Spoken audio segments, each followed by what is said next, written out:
क्योंकि नरेंद्र मोदी जी का चेहरा इतना बड़ा हो गया है कि विरोधियों का भी वोट हमें मिलने का काम हुआ है और विरोधी दल के लोग भी हमको वोट किए, तभी तो हमारी संख्या से ज्यादा हमें वोट मिले। और हम जन कल्याणकारी योजनाओं को धरातल पर उतारने का काम करते हैं।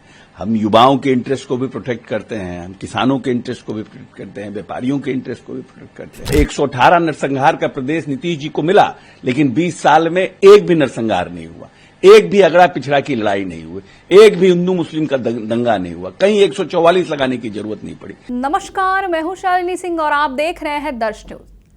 देश को नया उपराष्ट्रपति मिल गया है। डॉक्टर सीपी राधाकृष्णन ने भारी मतों से जीत दर्ज करते हुए यह पद अपने नाम किया है।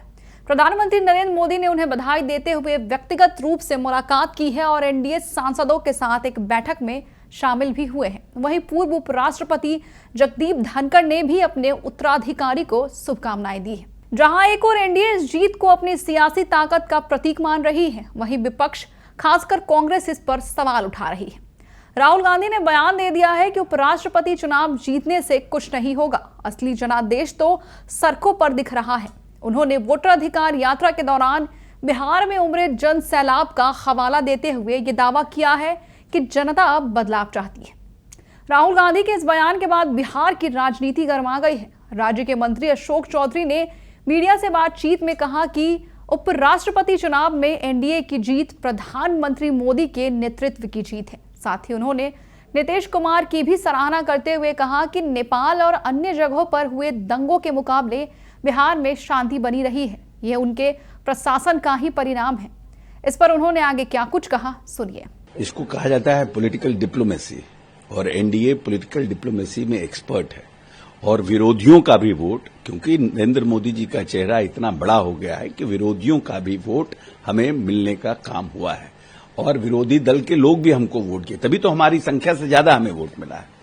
तो ये इंडिया गठबंधन के लोगों को सोचना चाहिए कि जो लोग उनके साथ हैं वो भी माननीय प्रधानमंत्री जी के नेतृत्व को स्वीकार करते हैं और उनके समर्थित उम्मीदवारों को वोट करते हैं। सर, नेपाल में जो अभी हालिया जो प्रकरण हो रहा है, इसके पहले बांग्लादेश, इसके पहले श्रीलंका, तो इसको लेकर भारत को कितना चौकस और अलर्ट रहने की जरूरत है? नहीं, ये ठीक है, अलर्ट रहने की आवश्यकता है, क्योंकि हम लोग तो डेमोक्रेटिक स्टेट हैं और हम जन कल्याणकारी योजनाओं को धरातल पर उतारने का काम करते हैं।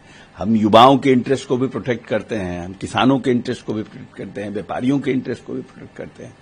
हम लोग कोई कम्युनिस्ट और इस तरह के प्रदेश नहीं है ना कि हम लोग कैपिटल जो मार्केट है उसको हम लोग प्रोटेक्ट करते हैं।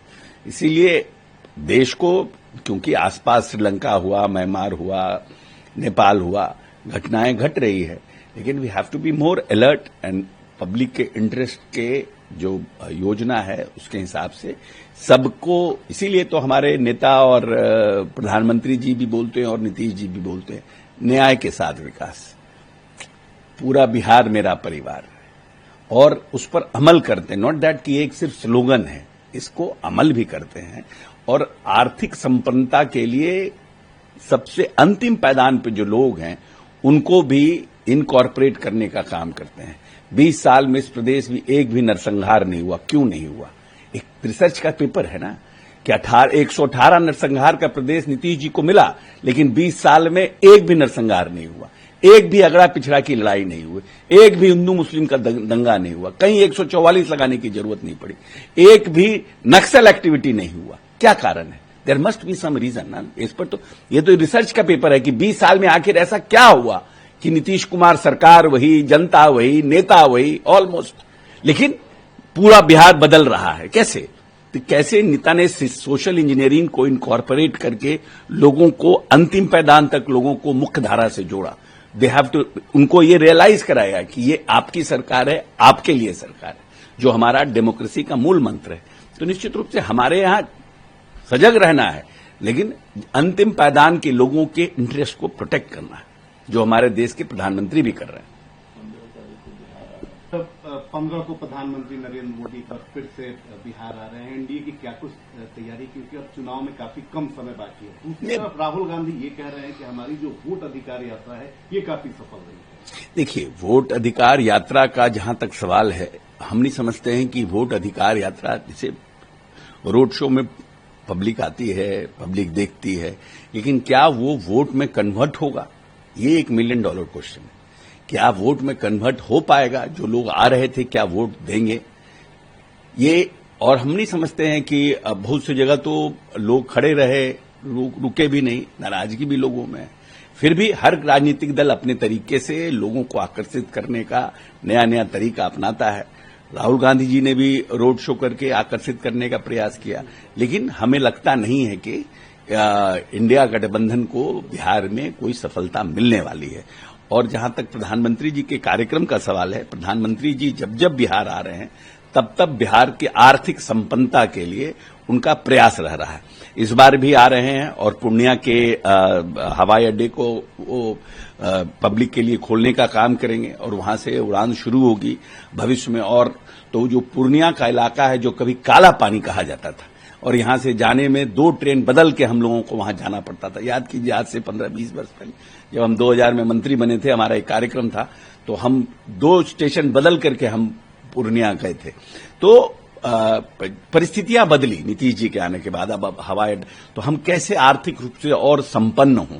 बिहार जो 6-7 हजार प्रति व्यक्ति आय पर था जब नेता को यह बिहार मिला था, और आज 66 हजार प्रति व्यक्ति आय पर है। इसको हमें 1 लाख लेके जाना है। 1 लाख ले जाने के लिए हमारी आर्थिक संपन्नता के लिए नए हवाई अड्डों का निर्माण, रेलवे पटरी का निर्माण, नए ट्रेनों का, इस सब पर माननीय प्रधानमंत्री जी का विशेष जोर है और बिहार को आगे बढ़ाने में वो भी पूरी ताकत अपना लगा रहे हैं। तो हम समझते हैं कि जब जब प्रधानमंत्री जी बिहार आएंगे तो कुछ न कुछ आर्थिक ताकत बिहार की बढ़ती है। प्रधानमंत्री जी को भी साधुवाद है। अब जब बिहार विधानसभा चुनाव की आहट तेज हो चुकी है, तो उपराष्ट्रपति चुनाव की यह राजनीति गूंज लंबे समय तक सियासी हलकों में सुनाई देती रहेगी। इस पर आपकी क्या राय है, हमें जरूर बताएं। बने रहे हमारे साथ और देखते रहे दर्श न्यूज। बिहार की हर खबर सबसे पहले हमारे साथ।